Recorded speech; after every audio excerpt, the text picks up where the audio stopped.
This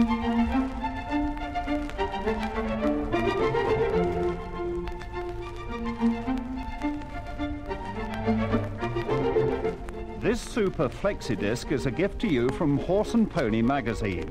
It was specially recorded at the busy stables of show jumping star Caroline Bradley in the heart of Warwickshire. Caroline tells how you could pick a promising show jumper. She passes on helpful hints on training and management. There's also some useful advice to youngsters who would love a career in show jumping. So sit back and listen as Caroline explains to Bridget LeGood what she looks for in a young show jumping horse. Well, when I'm looking for a horse for jumping, I want a nice horse, full stop, because show jumpers are so few and far between.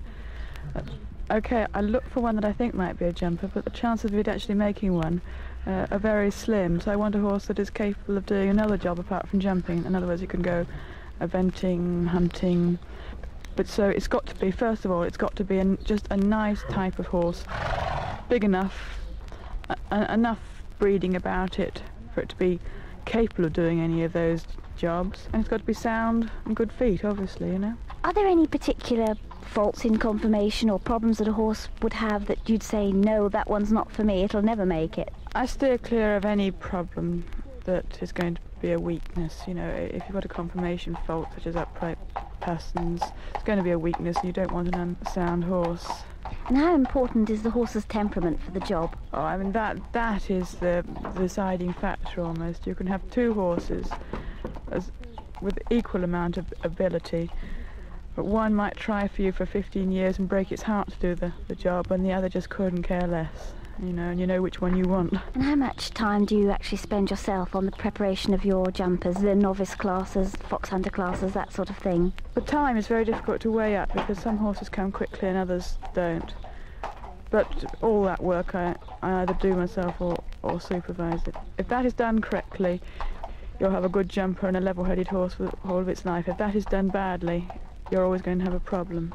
So how do you start them off then? Say you've got a 5-year-old that's done a little bit, perhaps 1 or 2 newcomer classes. What's his training schedule? Well, I would look at it a different way, you see, because once they've done 1 or 2 newcomers classes, they're really ready just to go out and do plenty of shows, a lot more classes. The work is before that time. It's months and months and months of work, and when they've got to that point where they're ready for a show, I find they probably need 7, 8, 9 shows before they're really winning.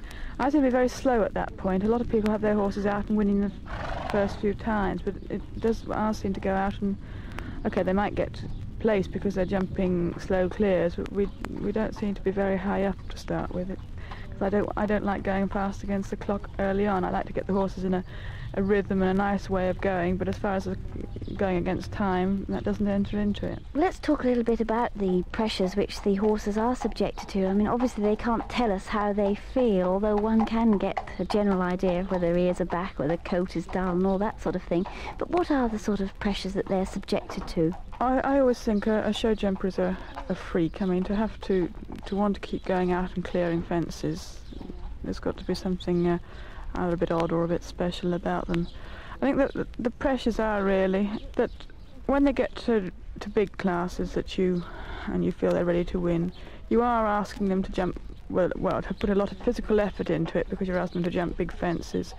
You're asking them to be mentally very sober because you know you're pushing them against the clock for one class, and then the next class you're slowing down again. And really, the physical effort is obvious. The mental one, you've got to weigh up, and you don't know how much a horse can take, whether they can take 6 days jumping on the trot at Wembley, whether you can only jump the horse 2 days running, whether the horse is better with a run up to a big show with sort of a carefully planned sort of schedule with 3-4 shows beforehand, or whether the horse is better with a break beforehand. You have to feel your way with that, and when you find a pattern, then the pressures on the horse aren't too much at all. But if you don't, well, before you find the pattern, it can be quite hard work for them. And you know, there's so many different things too. Some horses are better on heavy poles and some on light poles, and you need to know the shows and who's course building, and you get there and they've changed the course building, you've got the wrong horses. So what do you do to keep the horses happy then when they're at home? What's their routine then? Well, once they get to this more advanced stage, I think they have really quite a nice time, because if they have a hard session at a show, We bring them back home. We try and freshen them up, or we'll give them the opportunity to freshen up if they need it by popping them in the field here. That's what we keep that little old pony for. He nursemaids them. Then they might have a couple of days hacking, and then before they go to the next show, then we'll just go back to the basic work and just check out that the horse hasn't got any problems. Normal basic work. I probably would never even jump them higher than about 3'6" at home, these older horses, but just checking up on gymnastic work, that they are supple and they aren't frightened by things, and they are shortening for their fences and they're not cramping. Does it mean you have to have a full range of show jumps at home, or can people get away with slightly less than that? Well, if you looked around here, you'd see I haven't got a full range of jumps at all. I mean, we make a lot of use of barrels and any old boards that we can find and sort of paint very brightly.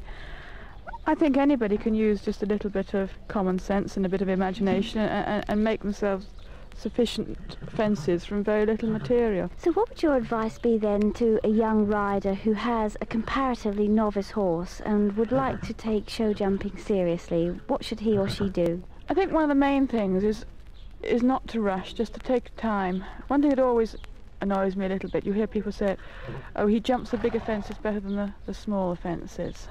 And that always rings a warning bell in my head, that the horse hasn't done sufficient work, and they're putting them over bigger fences purely and simply to get the horse to back off the fences. If you're working on your own without anybody helping you, never be frightened to watch as many people with perhaps more experience and ask. I know when I started I had so much help from people, and to start with very few sort of official lessons, but just advice given freely and willingly.